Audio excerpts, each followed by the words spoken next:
Good morning students. आज हम हमारे बीएड फर्स्ट ईयर राजनीति विज्ञान का शिक्षण शास्त्र में जो हम विधियों के बारे में जान रहे हैं उसको कंटिन्यू करते हुए आज हम जानेंगे निरीक्षण विधि। निरीक्षण विधि सामाजिक अध्ययन के विषयों जिसमें मुख्यतः जैसे राजनीति विज्ञान, भूगोल हुए, इनके अंतर्गत इतिहास हुए। निरीक्षण विधि का एक अपना अहम महत्व है। इसके माध्यम से किसी वस्तु, किसी जगह, किसी स्थान पर जाकर उसको देख करके, उसको समझ करके ज्ञान प्राप्त किया जाता है। इसलिए इस विधि को हम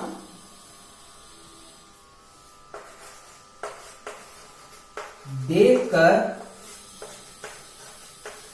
सीखना, देखना सीखना नामक सिद्धांत पर आधारित है। ये जो विधि है देखकर सीखना नामक सिद्धांत पर आधारित है, यानी किसी वस्तु या किसी जगह, स्थान को देख करके उसके बारे में हम जान पाते हैं, उसके बारे में जान पाते हैं। जैसे मान लो भूगोल की बात करें या इतिहास की बात, इतिहास में जो ऐतिहासिक स्थल है, किले हैं, दुर्ग है, वहां पर बच्चों को ले जाकर बच्चों को निरीक्षण के माध्यम से बच्चे सीखेंगे। प्राकृतिक कुछ संदर्भ है उसके माध्यम से भूगोल में सिखाएंगे। राजनीतिक इमारतें या वो जो संस्थाएं है उसके बारे में बच्चों को बताकर, दिखाकर बच्चों को सिखा सकते हैं। इसीलिए संदर्भ विषय के उस रिलेटेड विषय के उस रिलेटेड जगह पर ले जाकर बच्चों को दिखाना, समझाना इस विधि के अंतर्गत आता है। तो इसलिए देखना सिद्धांत विधि पर आधारित है। ठीक है। निरीक्षण विधि, यह विधि तभी सफल हो सकती है जब जिस स्थान या जिस जगह पर बच्चों को ले जाया जा रहा है वो नॉलेजेबल हो, यानी कि वहां से बच्चों को कुछ न कुछ जानने और सीखने को मिलता है। इसीलिए इस विधि की सफलता के लिए आवश्यक है बच्चों को उसी स्थान पर लेके जाए जो बच्चों के लिए बहुत ही अहम और बच्चों के लिए जानकारी प्रदान करती हो। इसके लिए उस जगह की जानकारी पूर्ण होनी चाहिए, या फिर उस जगह पर शिक्षक को पता होना चाहिए, शिक्षक वहां पर जाके आ चुका हो, या उसको जाकर देखना चाहिए कि वो बच्चों के लिए कितनी उपयोगी है। तब जाकर बच्चों को इस विधि की हम अवगत कराएंगे और बच्चों को ये देखकर सिखाएंगे। इसलिए ये विधि है। तो इस तरह से ये निरीक्षण विधि कहलाती है। अब जो निरीक्षण विधि है इसके लाभ को समझते हैं। इस विधि के क्या लाभ है?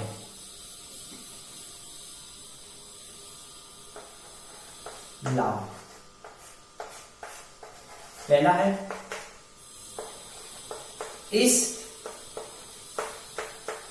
विधि द्वारा प्राप्त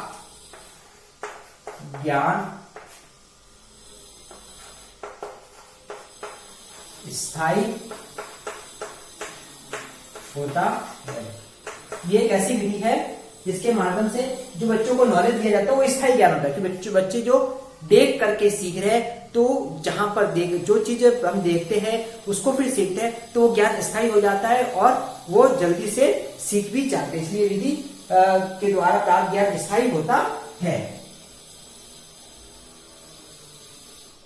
सेकेंड, यह विधि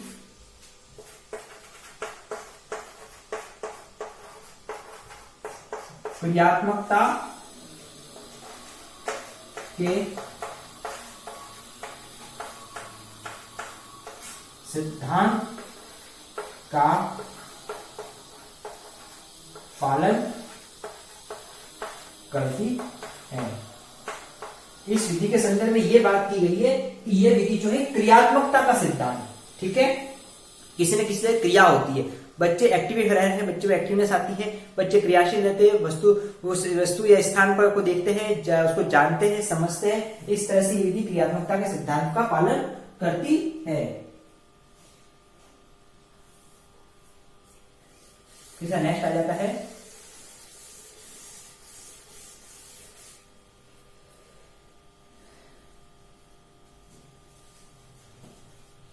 थर्ड,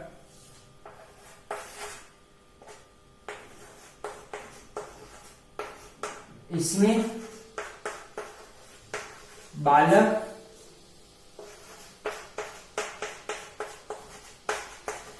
वास्तविक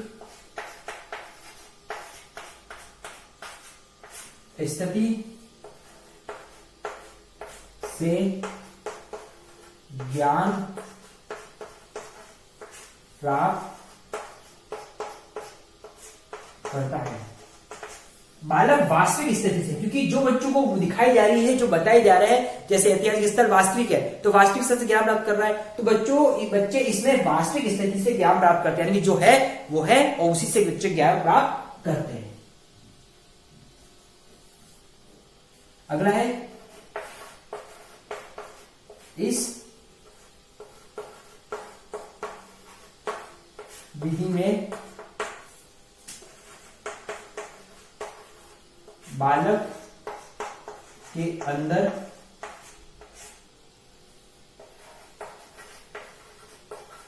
सीखने की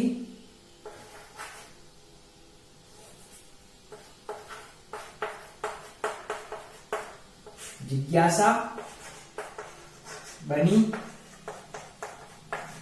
रहती है। इस विधि बालकों के अंदर सीखने की जिज्ञासा और उत्सुकता बनी हुई रहती है।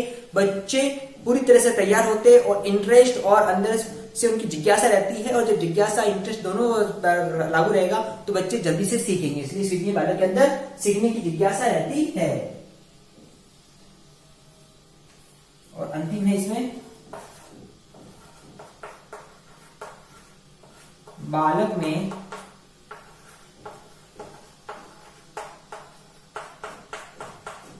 कल्पना शक्ति एवं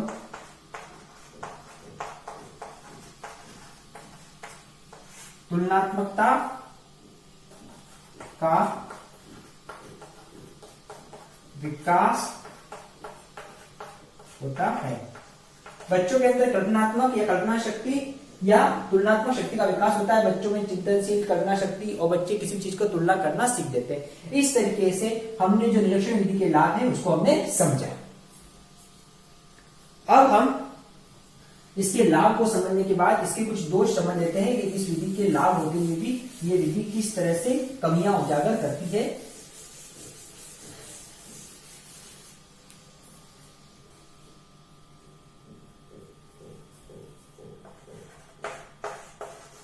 पहला, इस विधि से सीखने में समय नष्ट होता है। समय नष्ट होता है क्योंकि बच्चों को किसी स्थान जगह पर लेके जाना, तो उसके लिए पूरी प्लानिंग करना, उसको लेके जाना, तो इस तरह से आना जाना और एक मतलब कुछ इसमें समय काफी नष्ट होता है। इसके बाद सेकंड आ जाता है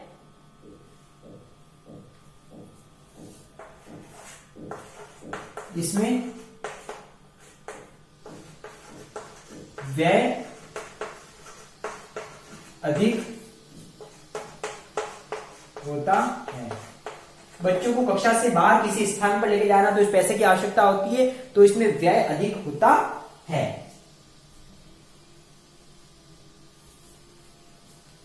तीसरा, बालकों को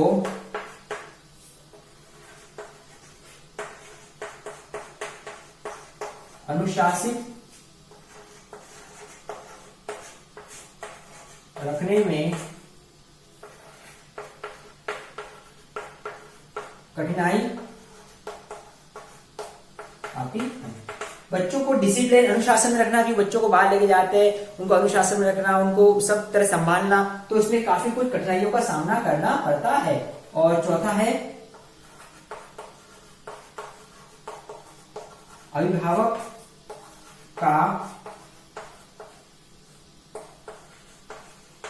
परामर्श आवश्यक है, जो सभी बालकों के लिए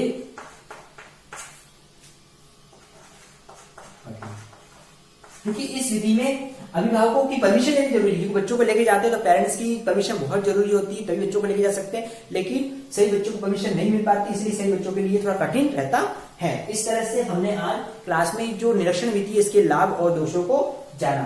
कल इसकी कंटिन्यू करते हुए नेक्स्ट क्लास में इसकी विशेषताएं और इसकी सावधानियों को समझेंगे कि इस विधि में कौन कौन सी इसकी विशेषताएं, इसमें कौन कौन सी सावधानियों को रखना चाहिए। तो इसके रिगार्डिंग आज का आपका असाइनमेंट है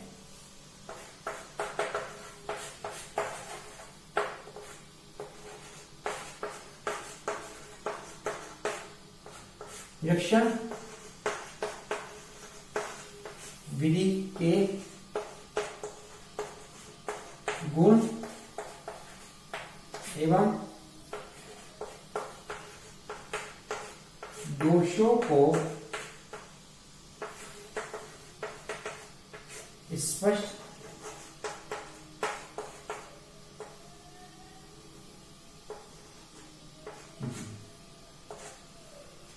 तो निरीक्षण विधि के कौन कौन से गुण एवं दोष है जो आज हमने क्लास में जाना, इससे के बारे में आपको अपना असाइनमेंट करना है। स्टूडेंट्स, इस कोविड समय में हमको घर रहकर सुरक्षित रहना, अपने आप अपने परिवार का स्वास्थ्य ध्यान रखना, इसके लिए कोरोना के खिलाफ जो उसकी गाइडेंस का सख्ती से पालन करना है। तो इसके साथ विवाद से बचे हुए रहेंगे। Thank you.